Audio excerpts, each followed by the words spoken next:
Alexander Usyk just defeated the biggest heavyweight boxer of our generation and fulfilled the prophecy. And if you've been paying attention, you knew that the writing was on the wall and this was the outcome that was supposed to happen.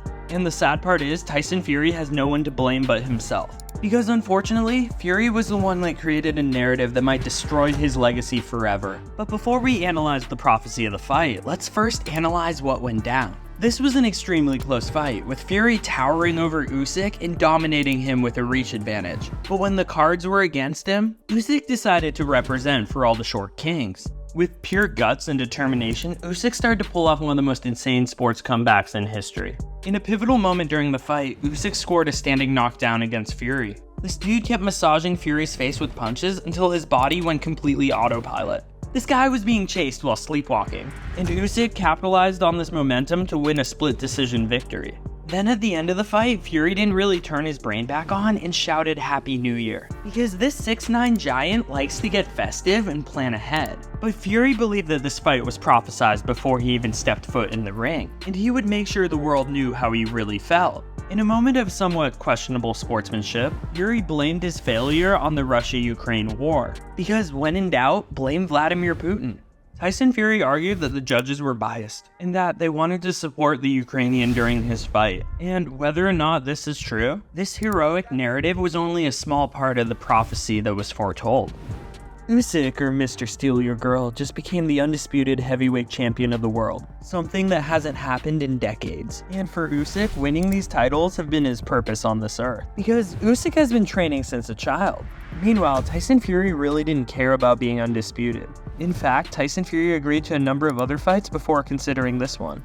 He even delayed this event, causing some fans to speculate whether this would even happen. Now, when I mention this concept of a prophecy, I mean that the outcome of this fight lives up to the way that it was marketed to the public. This revolves around the narrative that people were sold on before the fight and whether or not it was accurate. This was the ultimate underdog story, a modern-day David vs. Goliath clash. Fury was favored to win the fight, because who wouldn't expect this 6'9" freak of nature giant to pummel the small man he called a glorified middleweight? And with fans hanging on Fury's every word, it was clear that Usyk had a difficult task in front of him. But Fury might have put the nail in the coffin, because by bullying Usyk and calling him a little rabbit, Tyson was actually making Usyk's victory look so much more impressive. And that's how this fight was sold. Small underdog versus massive giant. And the promotion for this fight echoed this story, because this is a tale as old as time. So by diminishing Usyk's legacy, Fury might have been digging his own grave.